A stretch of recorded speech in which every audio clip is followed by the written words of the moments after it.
My name is Will Trackman. I'm the General Counsel of Mountain States Legal Foundation. It's an honor to be with you here tonight. I've been the General Counsel for a little bit over 2 years now. Just had my 2-year anniversary on Saturday, actually, last week. It was a Saturday, so I celebrated just by myself, but it was a really great party. And I have never looked forward to an event as much as I'm looking forward to tonight's interview with our honored guest. And I can only thank her, as we all ought to, for securing our constitutional rights as Americans. Yes.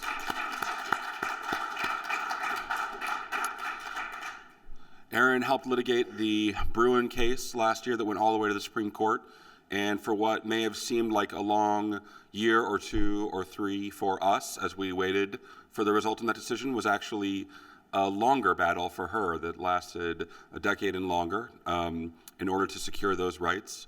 And we are so blessed to have her here tonight. She and I are going to be up on this stage, and I'm going to interview her, and then we'll take questions from the crowd. But before we go up here, I was going to introduce her. She's a graduate of Northwestern University for undergrad and the Georgetown Law School for law school.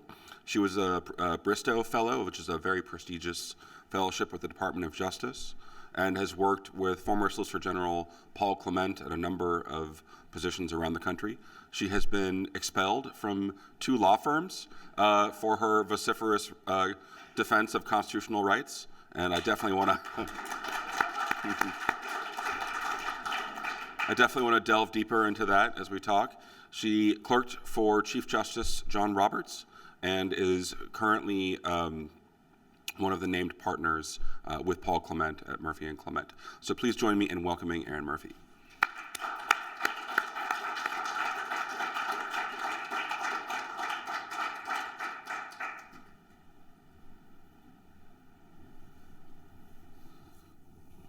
All right, are the microphones on? Excellent. Yes. Great. Good. Excellent. How are you this evening? I'm great. I really like that you called it Murphy and Clement. I'm going to change it to that. Just have to run it by Paul. Yeah. Well, it was funny. We were just having dinner, and John Rockwell was at our table and said, you don't fit the profile of someone who I expect to be in the midst of securing gun rights. By that, I think he means I don't see you with a giant AK-47 like Rambo, just based on your stature and demeanor. But tell me about your background and what prompted you to get into this fight. Yeah, I really kind of fell into Second Amendment work just by virtue of the broader type of work I do, which is by the time I went into private practice after doing some clerkships and such, I really wanted to do appellate and hopefully Supreme Court litigation. And I wasn't particularly picky about what I was going to do. I kind of figured, hey, if someone will let me do that, you just take what you can get. But I ended up going right away into private practice. Paul Clement had been the Solicitor General while I went and spent a little bit of time in the Justice Department. And when I came into private practice, he had basically just started private practice, just gone into private practice after being the Solicitor General for several years in the George W. Bush administration.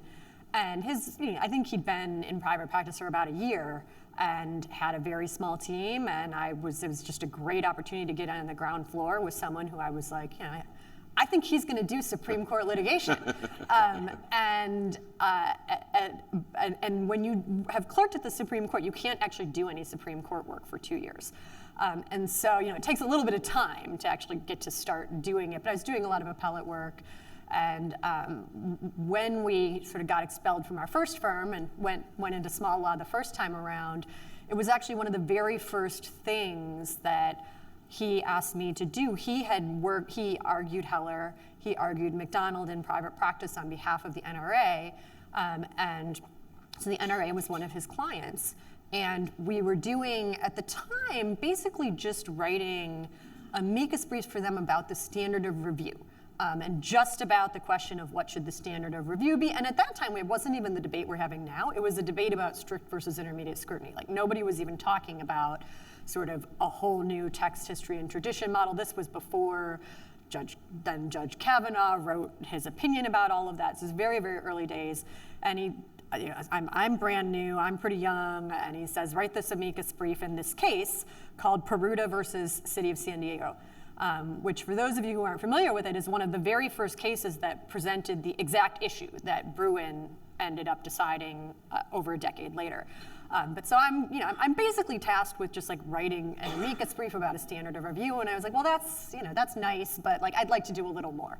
I got to do something that keeps this fun. I don't just want to copy a brief we'd already written in some other cases, and so I added a whole section about like why, setting aside standard review, just this law is unconstitutional.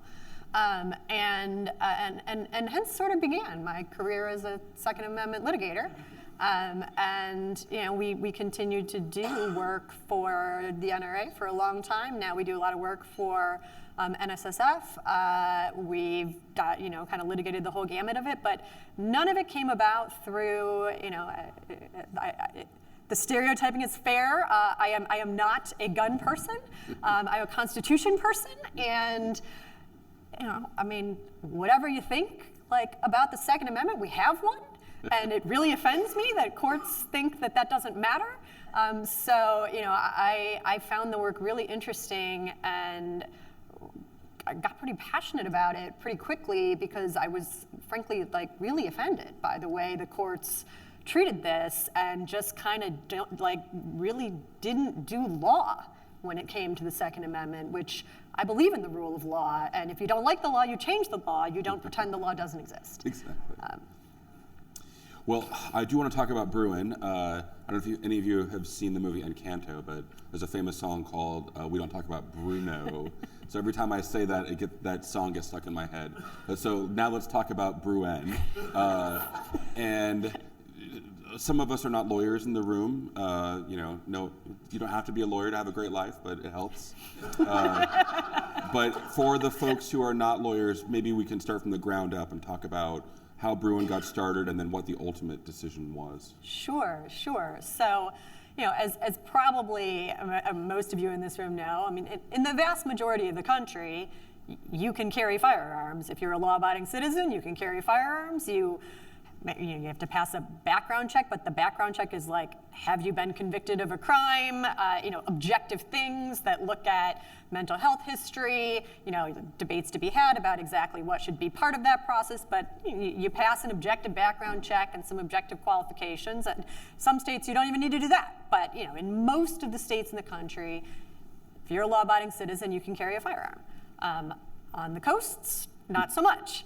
And so basically, there were, for the most part, there are only a couple of states that just kind of truly were flat out prohibiting people from carrying firearms. What you instead saw much more frequently is among these, still among a minority of states, but among that minority, is what are generally referred to as good cause or proper cause laws. And what those laws did is they have a permitting regime, and you need a permit or a license to carry, typically concealed carry, and they just don't even allow open carry at all. Every once in a while it'd be the reverse, but you need the license.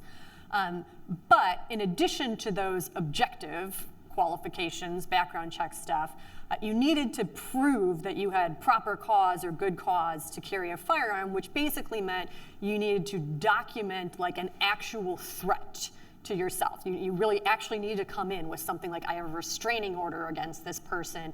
In many of these states, the law was very clear that even if you just said, I work in a dangerous field or I live in a high crime area, not good enough. You needed a specifically identifiable, specific to you threat, essentially, to be able to come in and say, I know the rest of the law-abiding people shouldn't get to carry a firearm, but I should. And so these are generally known as good cause regimes. And for basically almost ever since the Heller decision came down and said that the Second Amendment protects an individual right to carry arms, kind of one of the first questions that started being litigated is, are those laws constitutional? Isn't there a right to carry my firearm outside the home for self-defense, not just a right to keep it in the home should the need for self-defense arise there? That question was really litigated. Going back to Peruta was one of the very first cases, and that was 2011. So this question was litigated for about a decade. there was actually disagreement on it among the lower courts, which typically when you have disagreement, the Supreme Court steps in, but for reasons we'll never entirely know, but probably having to do with the composition of the court and how people thought the issue would come down, the Supreme Court kept saying no. We filed multiple petitions, others filed multiple petitions, everybody was asking the Supreme Court to resolve this question, and they just kept saying no over and over again. And then, basically every time a new Supreme Court justice would come on that was appointed during the Trump administration, people were like, well, let's take another shot. So tried again when Justice Kavanaugh came on, and nope, the court denied like 7 petitions after we had the foray into the goofy New York law that became mooted. But the Supreme Court didn't want to take any of it. But we had this one last case that was challenging New York's good cause regime that had already been held constitutional by the New York courts years ago. The Supreme Court had refused to hear the case years ago. But basically, this was just teed up as a case to take another shot at the Supreme Court. In the lower courts, we just conceded, like, yes, we lose. We lose under the law of the lower courts, but we're just bringing this case to take another shot at the Supreme Court. I will tell you, I had, the day that the Supreme Court acted on this petition, I had 2 cases that were up for consideration of the Supreme Court, and I was only paying attention to the orders list because I thought they were going to grant the other case. And I looked at the orders list and saw that they'd granted our New York case. And I mean, it's one of the few times in my life, I remember like exclaiming out loud in my house to myself. I was just like shocked. I mean, we just were like, no way. But it was right. It was shortly after Justice Barrett had joined the court, and that seems to have made all the difference.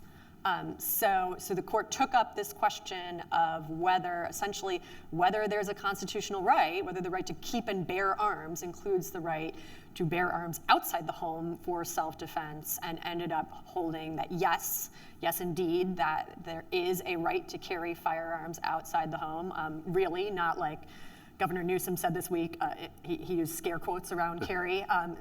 It's a real right, not a fake right. And the court held that these good cause laws, like New York's, are unconstitutional.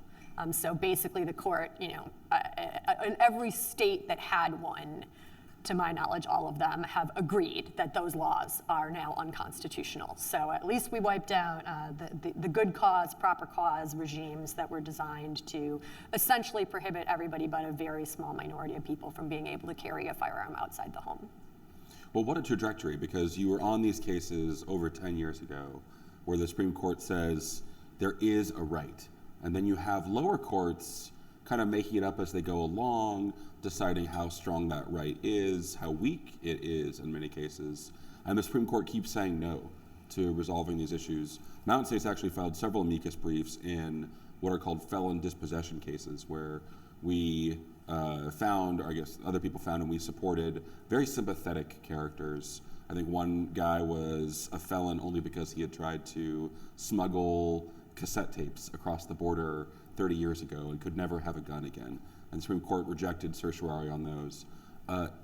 Do you attribute this only to Justice Barrett, or is there something else that you attribute their willingness to get back into this issue? Look, I think my best sense is there were always several, some justices who wanted the court back into the issue, felt the court was abdicating its duty to provide answers on Second Amendment questions, especially where lower courts had divided, and particularly thought that the lower courts were largely ignoring Heller and what the Supreme Court had held. We know that there were some because Justice Thomas, Justice Scalia while he was alive, Justice Gorsuch when she joined the court, they regularly wrote what are called dissents from the denial of certiorari. So when the court would say they were not taking a case, they'd write separately to say, we think we should take this case. Now, there's a lot of theory about whether, in fact, you need 4 votes on the Supreme Court to take a case, and 5 to win a case.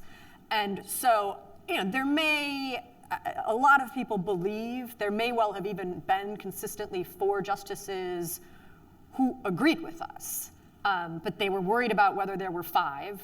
And so you're not going to, if you're being smart and you actually care about the long-term trajectory of the constitutional right, you don't take the case as the Supreme Court when you're worried that you won't get to the right outcome. So you get 2 or 3 justices who write, and that's great, and they say, keep bringing us these cases, but you don't take it because you don't want to make bad law, and you maybe wait till you feel confident that you can make the good law. And I think that's the most likely explanation for what happened here. I will say, as a former clerk to the Chief Justice, I said for years, look, everybody knows he didn't really want the court to get into the issue, but I said, there's a difference between wanting to get into the issue and getting the issue right if you got to take the issue.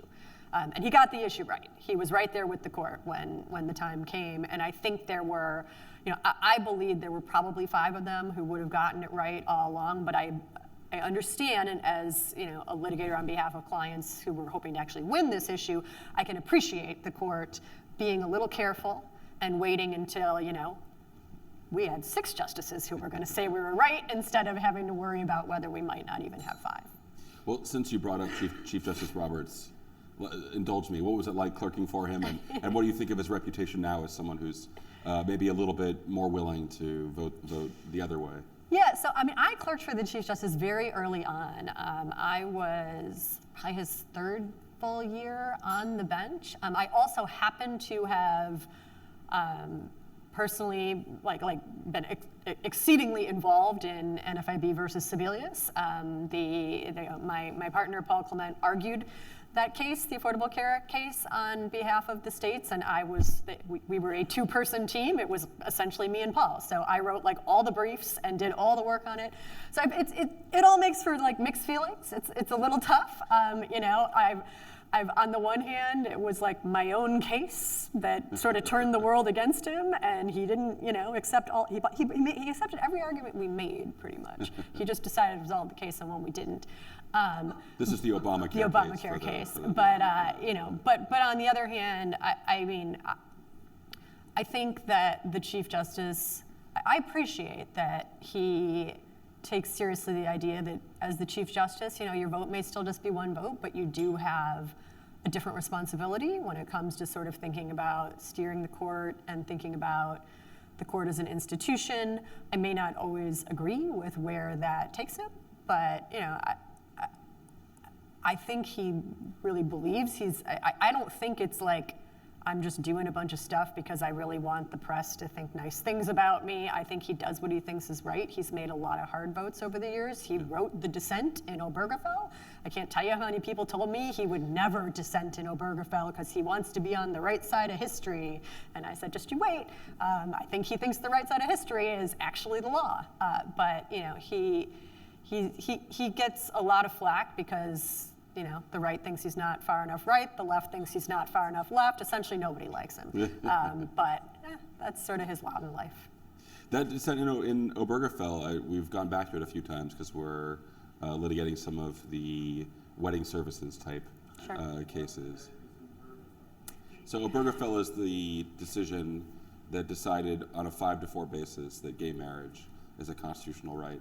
And so Chief Justice Roberts wrote a dissent. It was a 5-4 decision with Justice Kennedy in the majority. It was a very strong dissent. Back to Bruen. So what, did Bruen solve everything? Do we still have any threats to the Second Amendment in this country? Yeah, unfortunately, yeah. I think New Yorkers got to enjoy the right Bruen vindicated for 8 days. Governor Hochul, at her press conference after the decision came down, essentially said, we've just gotten this news of this decision that's not just reckless but reprehensible, and takes away the rights of New York to ensure that people don't carry firearms, and promised to fight back. Promised to, she used some great language about if I have to, I'll take the state back to muskets, and unfortunately she was being quite candid and correct about her assessment. Within 8 days, the New York legislature convened an extraordinary legislative session, essentially just for the purpose of, well, we better pass some laws, some new laws, to ensure that it will be just as hard as it always was to carry firearms in New York.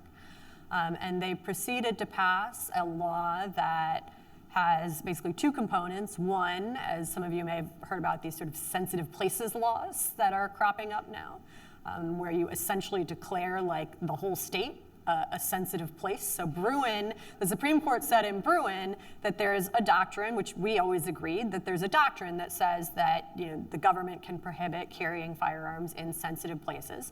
But the court went out of its way in Bruin to say, we're not aware of very many of them, and the examples they gave, there were about 3, and it was like polling places and courthouses and essentially places where government operates. But and they also specifically rejected New York's argument that was made in Bruin that they could defend their permitting regime on the ground that essentially all of Manhattan is a sensitive place. But New York nonetheless essentially declared all of Manhattan a sensitive place, and much more than all of Manhattan a sensitive place. The law declares sensitive places. It includes like all libraries, parks, all levels of schools, all the way up through higher education, any entertainment venue or venue of any kind where you could have any type of event, anywhere that alcohol is served, all houses of worship. There's a great specific provision that's about like anywhere people gather to exercise their constitutional rights, which seems like the world's most obvious First Amendment violation. So then all of Times Square, all of the area known as Times Square, which nobody's quite sure what that even means. But so, essentially they said, even if you got this permit, you can't really carry anywhere in New York anyway. And that has been modeled by a couple, at least by one other state, and California will probably adopt pretty similar legislation soon too. But I almost find even more remarkable that New York, after just having its licensing regime struck down, enacted a new licensing regime that frankly is like almost worse than the good cause regime.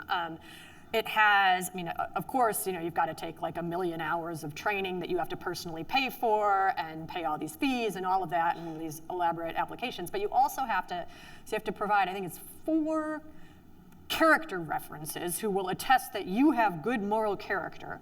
You have to sit for an interview with the applicant, the licensing authority that seems to have like no boundaries on whatever content they can ask you about to just decide if they think you should be able to carry a firearm. You have to provide information about anybody who lives in or spends time in your house, anybody you reside with. And then like my absolute favorite is you have to give them a list of all of your social media accounts so they can peruse those and decide if you seem fit to carry a firearm. So that at least was like pretty quickly enjoined, although it went to the Second Circuit, the appellate court, which kind of overturned the injunction. But it's quite remarkable when you've got the Supreme Court basically saying like, look, there's a problem with having these totally subjective and discretionary licensing regimes for the very same state that just lost in the Supreme Court to like not, barely 1 week later turn around and enact a regime that is actually even more discretionary and has even less boundaries on what permitting authorities can consider. Yeah, it seems like there's a discord because it's not just New York. During our breakout session today, our director for the Center to Keep and Bear Arms, Brian Abbas, was talking about the Oregon law that just got passed by the voters. And then there are definitely some localities in Colorado that are passing their own ordinances. In at least 1 or 2 instances, I think in Boulder, Colorado, gun store owners have to post a notice on their windows saying having a gun in the house increases the risk of a death inside of your house, which raises interesting First Amendment challenges. Yes. Yeah. So, usually when you have a definitive Supreme Court case, the response is, we better comply and actually pay attention to that. What do you account for this reaction, which seems to be discordant with the actual decision? Yeah, I mean, having worked in this area long enough, we wrote a lot of cert petitions in the past 10 years where it was sort of saying like, you would have thought after Heller came down that states would stop and look at their laws and say, hey, we probably have some that are unconstitutional and some we should get rid of.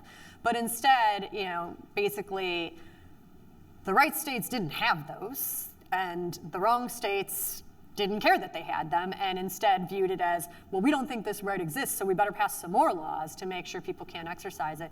And this time around, it's just even more blatant. I mean, these states are outwardly saying, we think this decision is wrong, and we're going to do everything we can to countermand it, which is just remarkable. It's really quite extraordinary. I mean, again, I don't have a problem with using the political process to try and change the law, go campaign to curtail or even get rid of the Second Amendment if that's your view. But it's just nothing short of, we haven't seen this kind of just blatant disregard for the authority of the third branch of government for quite some time in this country, and it's pretty striking. We're doing litigation out in Oregon, and that's just a great, your classic situation of these states that just kind of, to pardon the pun, just shoot first and aim later on all of this stuff.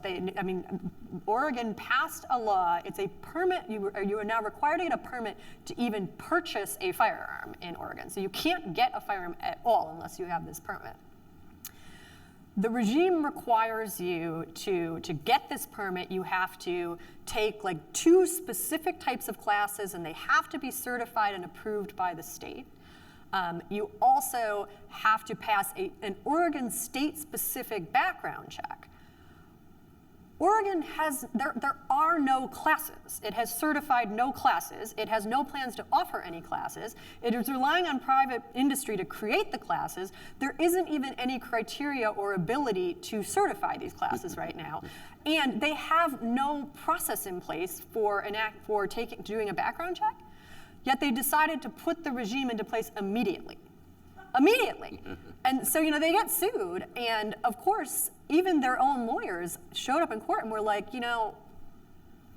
we'll kind of agree to a 3-month stay because we don't really want to have to come in and explain how it's even consistent with the due process clause, let alone the Second Amendment, to say that people have to get a permit that it is impossible to get, literally impossible to get right now.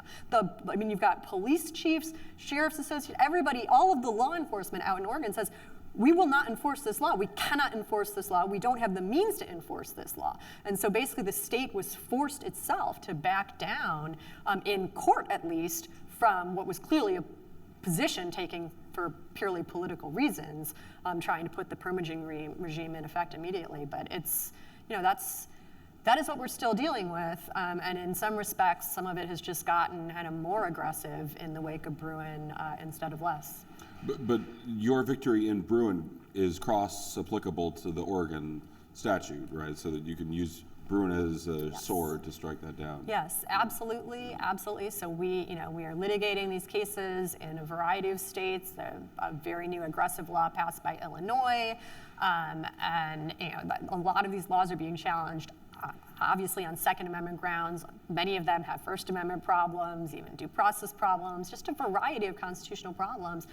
And a lot of the lower courts, so far, the district courts, the trial courts have, we've done pretty well. Even in some courts that seem a little hostile, Oregon has been a little bit of the exception. It's actually been a funny dynamic because everyone understands the state courts there to be terrible and very political, yet the state courts enjoined the law and the federal court let it go forward. And the federal court just is a little bit nuts on all of it. And she's just enacting, kind of putting out all of these crazy orders and stuff. But yes, Bruin is extraordinarily helpful. Not only for what it held in a specific sense in terms of the limits on permitting regimes, but also for what it laid out in terms of the right way to analyze Second Amendment claims and really put the burden on the state to prove that they're constitutional instead of putting the burden on challengers to prove that they're unconstitutional. And that burden dynamic just actually makes a lot of difference and is really, really important when it comes to litigating constitutional challenges. Yeah, you mentioned some of these judges. There have been at least a few judges around the country who have said, well, I might need to appoint a special master or historian in order to help me work through this legal issue, and what I would describe as something of a troll of the Supreme Court. Like, if you really mean what you say, then it's not about the law, it's about the history. And so, since I'm not a historian as a judge, I ought to bring someone in and make this ruling. In one of our cases that we're litigating with Cooper and Kirk in Washington State, the judge recently held a sua sponte hearing on whether to appoint a special master. What do you make of this trend? Is it in good faith? What do you think? That's exactly what we're facing in Oregon. The judge has decided she should have her own court-appointed expert, a neutral. It's impossible to square with Bruen. I mean, the Supreme Court actually anticipated this issue and addressed it directly. And the Supreme Court explained, yes, this is a historical analysis, but that doesn't mean that this is now a question of fact, where you resolve it based on credibility of witnesses and such. This is ultimately still a question of law. And the Supreme Court also went out of its way to say that it's a question of law that's supposed to be resolved under party presentation principles, which in our adversarial, in our judicial system, the concept is, look, the judges aren't like inquisitors who make up their own mind in an ether and look at anything they want. They're supposed to only focus on what the parties bring to their attention. And so the state has the burden to prove that history is on its side. If the state doesn't come forward with history that's on its side, the state loses. It's not supposed to be the job of the court to go search for history that's on the state's side. The state loses. And the Supreme Court really couldn't have been clearer that that's how it's supposed to work. Yet we actually got an order just this afternoon in Oregon from our judge saying, first, we're litigating magazine capacity and stuff like purely historical issues, and she put out an order saying she wants all of the, we've been doing discovery and all of these depositions, and she wants all the witnesses there in person for a hearing. So she explicitly said, so she can make credibility determinations. So she's just going to decide which historian she thinks is lying, which is just not at all the way this is supposed to be happening. Well, let me ask you a difficult personal question. You have been such a successful litigator that you've been pushed out of 2 different law firms. The first, I believe, was over the gay marriage issue, and the second was most recently over your victory in a Supreme Court case. Most law firms would be proud to have a victory before the U.S. Supreme Court. Jeanette Brown, our senior counsel, and I both worked at Kirkland. I used to think it was a conservative firm. Let's go seriatim. So talk to me first about your first expulsion and then your second. Candidly, the first expulsion, I was sort of along for the ride. I had been at King and Spalding just under a year and a half, and Paul was hired by, just the horrible client, the House of Representatives, the United States House of Representatives, hired him after, this was during the Obama administration, and the Obama administration refused to defend the Defense of Marriage Act, which, side note, you're not supposed to refuse to defend a statute unless there's no reasonable basis at all to defend it. I believe there were 4 Supreme Court justices who thought there was a perfectly reasonable basis to defend it, but refused to defend it. And Paul, I think largely motivated by being sort of offended at the refusal to defend, since he had just been in the Solicitor General's office for 7 years, agreed to represent the House of Representatives in all of the litigation challenging the constitutionality of the Defense of Marriage Act. This is paying litigation. We don't do all of this stuff for free. These were clients who were willing to pay us what we were worth to do the work. And the firm agreed to let him take on the case, and it went public, and it turned out the firm underestimated reactions some of the public would have to it, and a week later told him, never mind, we need you to back out and fire the client. And he, a week later, we all, I learned, along with our small practice, about 5 minutes before the entire world learned, he resigned from Kirkland and Ellis, King and Spalding, and said, and wrote, I really commend it to any of you who haven't had a chance to read it. You can find this very easily online anywhere. He wrote, just like it's like a 1.5-page letter explaining his reasoning, and explains this has nothing to do with this issue. My views on this issue have nothing to do with anything. And this isn't even really about the question of whether to take a matter on in the first place.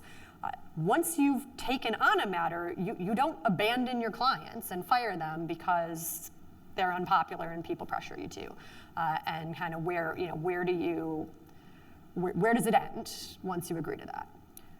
Now, the fascinating thing is, so we leave and we go to this small firm, Bancroft, where we take the DOMA work with us. We do we're working for the NRA. We're doing all sorts of very high profile, very controversial work. And Kirkland and Ellis comes along and wants to really wants Paul, and Paul says, look, you can't have me unless you'll take my whole law firm and all the work we do. And here's what we do. You know what we do, and I'm bringing, that's the deal. They went in with their eyes open. All or nothing. Yeah. We and we are representing at the time the NRA. This is who we are. They say, great, we will take you all. Take your firm, your work, all of it. We want it all. And so we went to Kirkland. And we were at Kirkland for 5 years doing this. We had 2 Supreme Court cases about the Second Amendment while we were there. Lots of lower court cases. I argued a bunch of magazine challenges, other challenges in the lower courts. We did all sorts of other controversial type work, a lot of religious liberty work, a lot of just you name it, we were doing it. And there were always people at the firm who didn't like it, of course. It's a very large firm. There's vocal people. There's people who complain. They say it's hurting recruiting, blah, blah, blah, But largely, we weathered the storm for quite some time. And then basically the Uvalde shooting happened. And the firm just, frankly, lost its mind a little bit. And they, started kind of want to know more and more about the work and raising lots of issues about the work. And it was sort of like, well, they're not really going to tell us. I mean, they aren't really going to say we have to fire our clients. I mean, obviously the one thing in the world is if you tell these people they have to fire their clients, they're not sticking around. You had a pattern in practice. Yes, Keeping your clients. it was pretty darn clear where we would come out on that. And we really tried in good faith to work out a solution. We were even willing to, we had 4 pending cases, multiple clients, and we were like, look, we can't, we're open to talking about, we want to do the work. You told us we could do the work. We're open to talking about not doing more of it, but we're not going to fire our clients. And that was not good enough for them. And so they basically decided that not only, did we have to fire the clients, but they felt that they needed to do this as soon as the Bruen decision came down. They made the announcement, I believe, 3 hours after Bruen. So it was headline, huge Supreme Court case, and immediate headline from Kirkland, great, we're out of the business, we don't want the work, we're firing the clients. Oh, and by the way, our, number 1 in the country Supreme Court practice is leaving. So we did. We immediately left and started our own firm. And turns out, there's quite a market for people who would like to defend their Second Amendment rights and are actually willing to pay law firms to do the work, but can't find any firms who are willing to do it. So if anything, we're doing a lot more of it now than we were ever doing at Kirkland. We're doing a lot of work for the industry now. We've doing a lot of work for MSLF, which was actually not a client of ours when we were at Kirkland, and just doing some really, really interesting stuff in Second Amendment sphere, even broader, some preemption dynamics, a whole bunch of really interesting firearms work. So, it's a weird way to end up starting your own law firm, but I think I speak for both of us in saying we're not unhappy with how things played out when all was said and done. Well,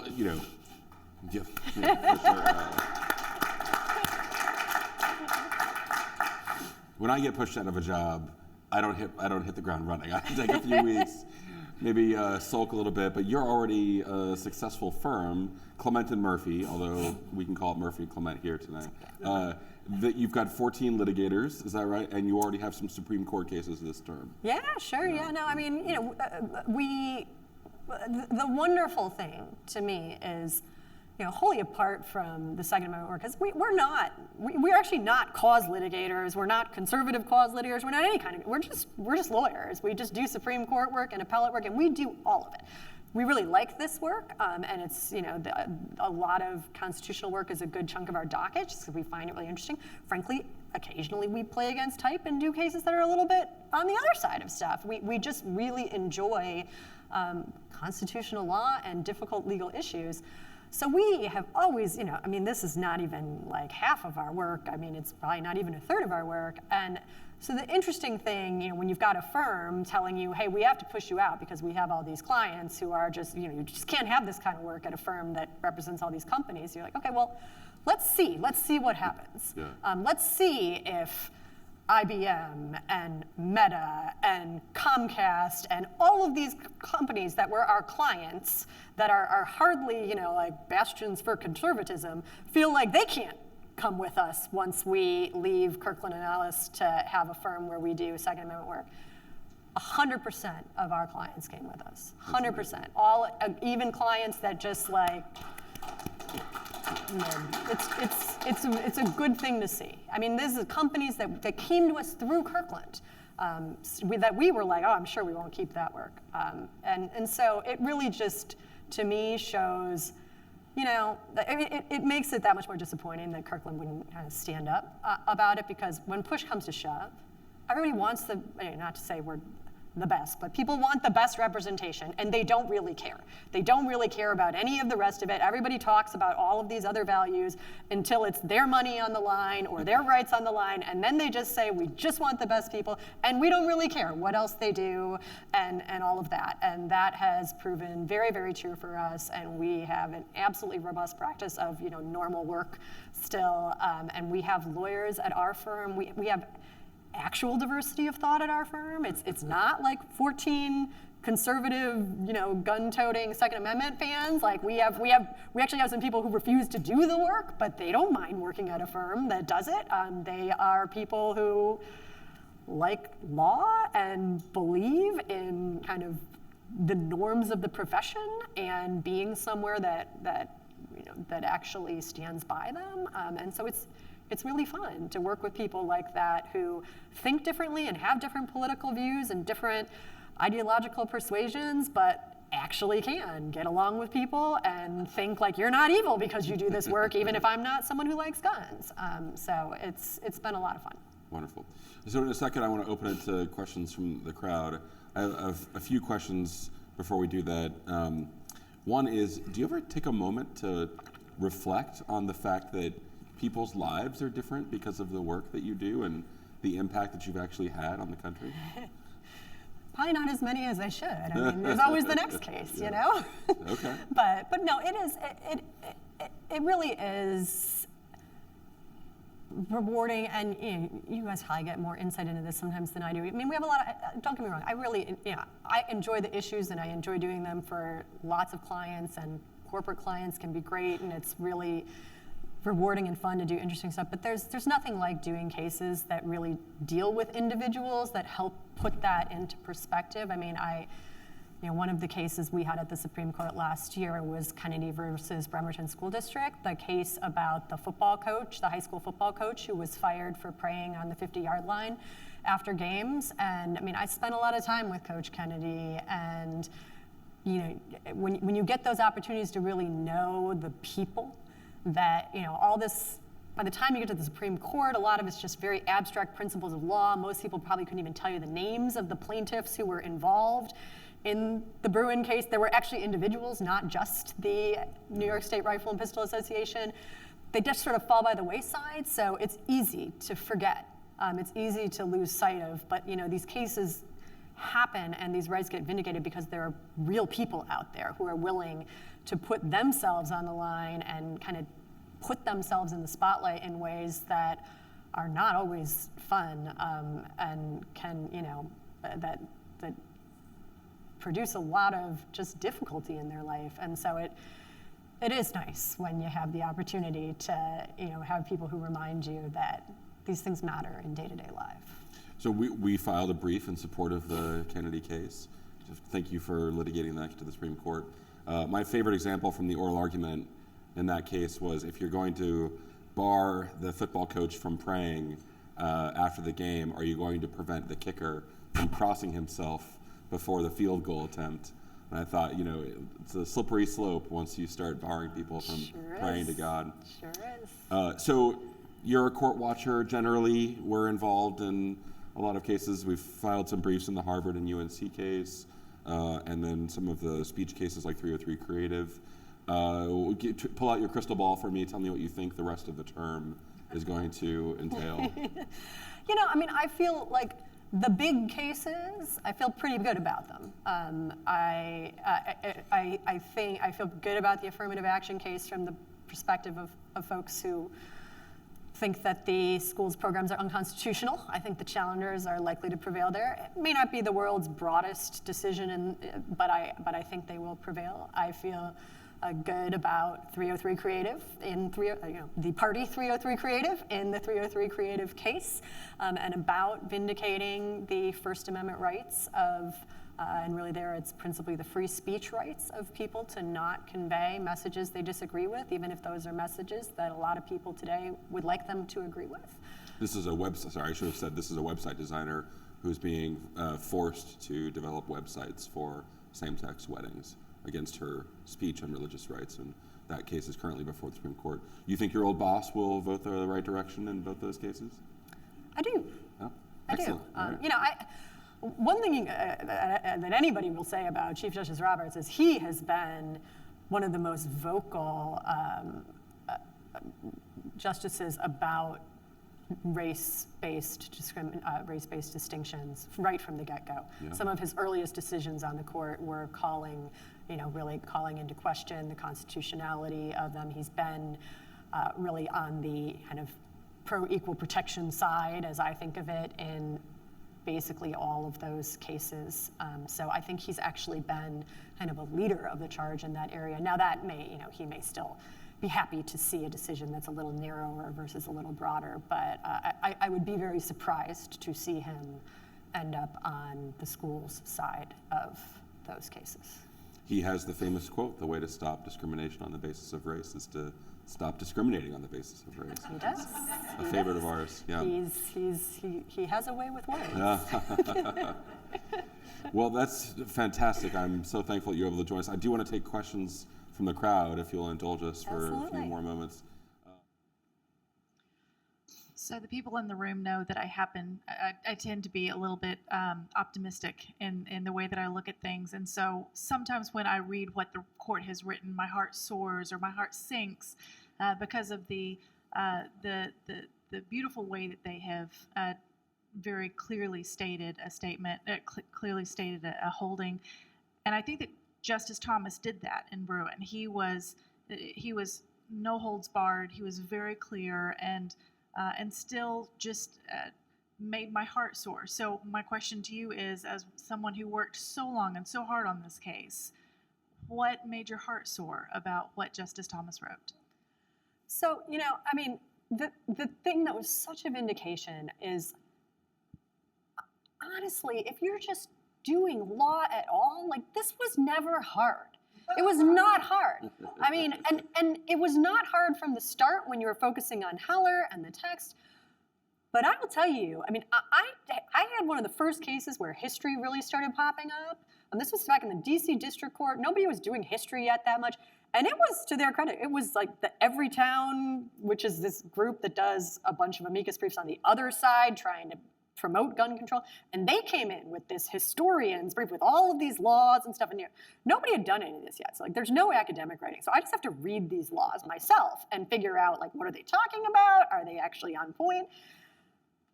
And I know people want everyone to now believe that you need a PhD in history to be able to do that. No, you need to be able to read and have common sense. And I read these laws, and I'm these have nothing to do with prohibiting people from carrying firearms, just nothing to do with it. They're just laws that had like imposed some restrictions. So it was just, to me, so vindicating to see the court just, actually just do the work, look at the history, and understand, like, this isn't hard. These arguments are just completely bogus on the historical side. And frankly, like, even the dissent, it's not like they really tried that hard to make the historical case.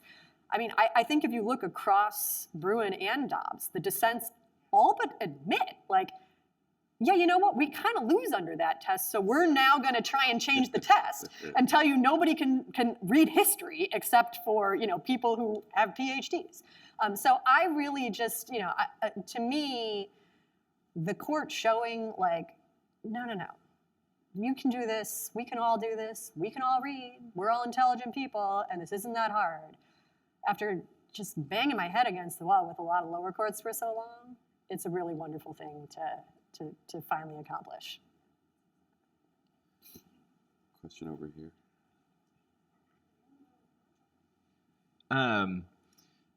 You talked about how there might have been 4 votes for the kind of robust interpretation of the Second Amendment side, who were concerned about how the swing vote would come out. I think maybe especially when the chief was the swing vote. Is the corollary that there were 4 judges on the other side who were also concerned about how the chief was going to come down? I think that's right. And an important thing to remember is for the better part of the decade on this, Justice Kennedy was still on the court.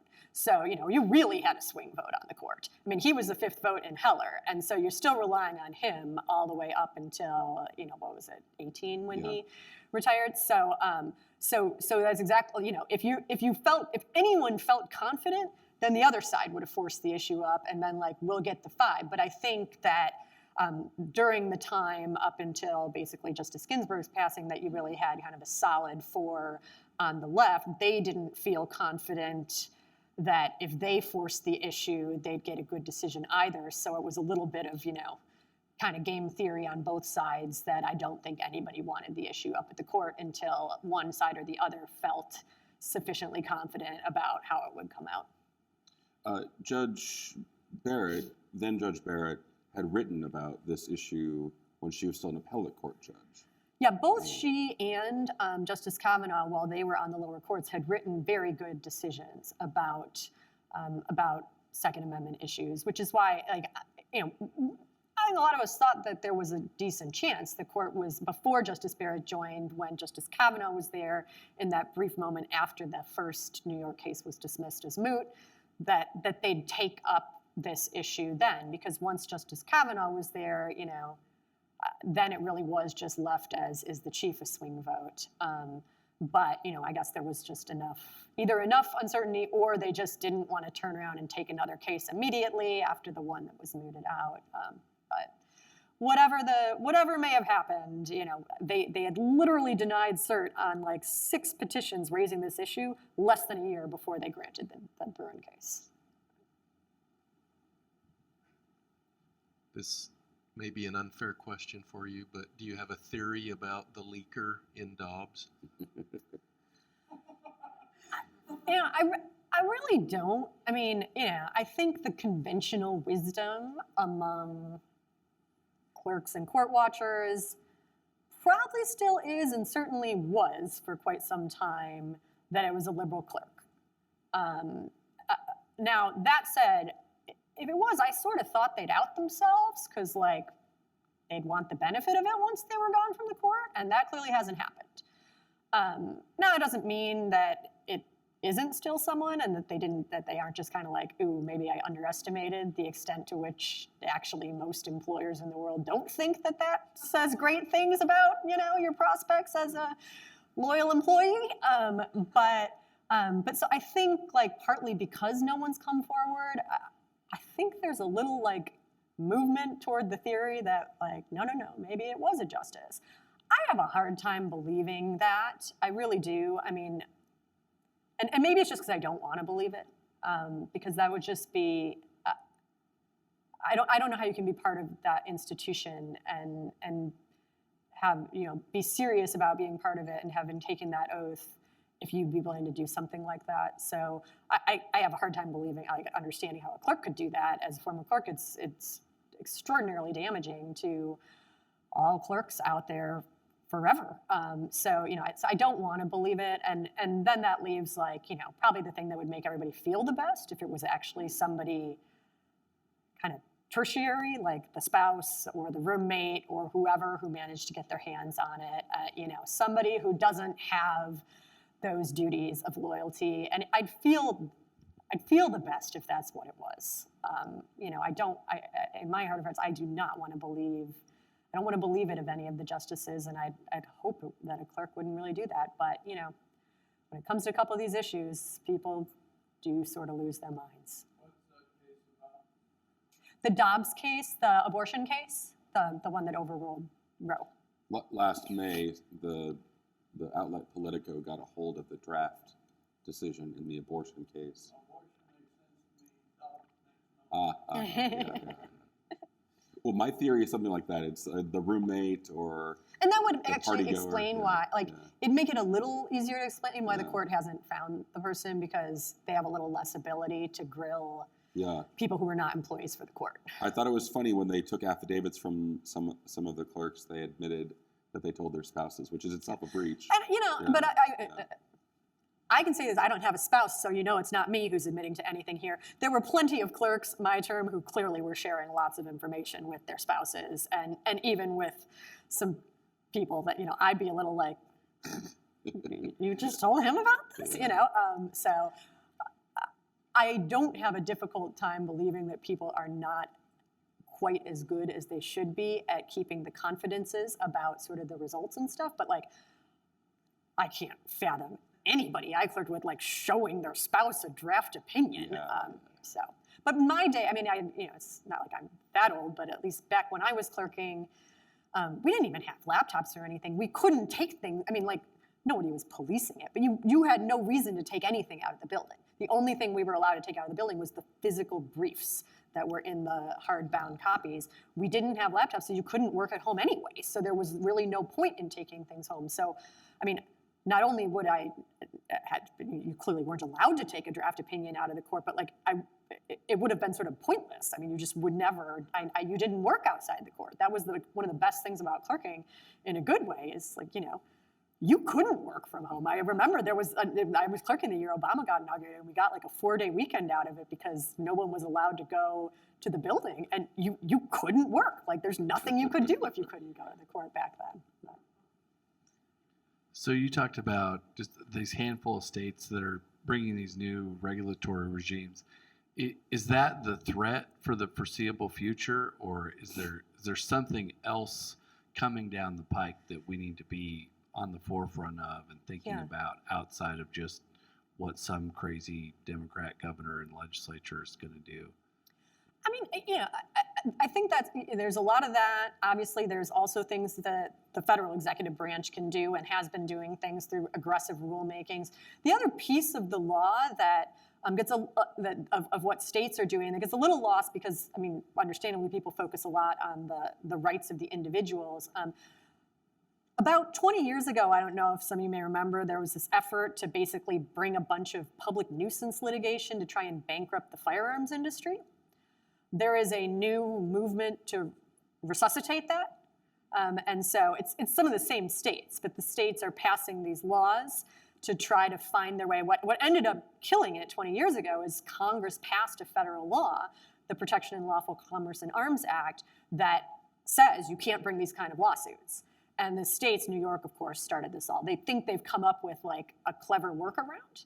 And that's kind of one of those threats that's okay, well, if the Supreme Court's going to get in our way of telling the people they can't have the arms, at least if we, bankrupt all the arms dealers and nobody can buy firearms anymore, we'll get to the same place. And I actually think that's a really, there's recently actually, it was a pretty big deal even 20 years ago for Congress to get together and cross the aisle and pass something like the PLCAA. And they really were going to be able to bankrupt the industry. And so I think that litigation. Those laws are quite a threat. We are litigating a lot of those challenges, but I think that's just sort of another line of attack, and that we all need to be kind of vigilant about. Like, they're clever, and they're going to come at this a lot of different ways. And sometimes it's going to be state law, sometimes it's going to be federal law trying to regulate things out of existence. Sometimes it's going to be, hey, let's come at the industry, and there's just lots of different. It's unfortunate, and right now there's just so many different kind of areas. It's a little whack-a-mole because there's so many different types of laws popping up all over. We have time for maybe one or two more questions. I was just going to ask how you can square that with the Supreme Court's decision to not hear the Remington case that essentially ended up bankrupting Remington. Sure, it's because that case involved Sandy Hook. So the way we have brought these challenges is, that was the Remington case. Remington and others were sued by the parents of victims of the Sandy Hook shooting. And I think the Supreme Court's just always going to feel a little like they're not going to love taking the issue in the context of a mass shooting. We have instead brought what are called pre-enforcement challenges to the laws. So we, on behalf of MSLF and various manufacturers and dealers, we've sued the states before the states can sue us, and said you can't bring these lawsuits at all, so you don't have to be litigating them in an uncomfortable and really tragic political context. Because I don't think that I don't think the Supreme Court thought the Connecticut Supreme Court got it right. I think they just didn't want to deal with the optics of taking that particular case. What about the threat of regulatory power from the Alcohol, Tobacco, and Firearms Agency? We're litigating in a case called Vanderstock in Texas, the definition of a firearm. It seems like in addition to all these blue states, you also have these old statutes, for lack of a better word, they're loaded guns, that the administrative agencies say, these are tools that we can use to regulate nationwide. Yeah. No, it's only one step away from what states are doing with assault weapon bans. I mean, they just take a term and define it to mean, Illinois' definition of assault weapon includes every modern rifle sold, including every rifle on the AR platform, by name, every rifle on the AR platform. That's to me, it's why, I think the bump stock issue, quad bump stock issue is a little tough, and there's just, again, it has some of those optics issues that make it hard. I think to the extent the Supreme Court hasn't gotten involved there, it's because of those optics and politics. But the logic of it is really troubling, because it's sort of taking something like a definition of assault weapon and just saying, hey, tomorrow we'll just say it covers, 100 more guns, and then 100 more the next day. And, they're all just part of our discretion to define what that loose term means. Now, that is all very much wrapped in with a lot of broader concerns about, regulatory overreach. And fortunately, the courts, the Supreme Court in particular, is very, very focused on being vigilant against regulatory overreach these days. So hopefully a lot of that litigation that's occurring outside the Second Amendment context will have kind of good collateral consequences in this context as well. Well, I cannot tell you how much we've enjoyed this evening, so please join me in thanking our guests.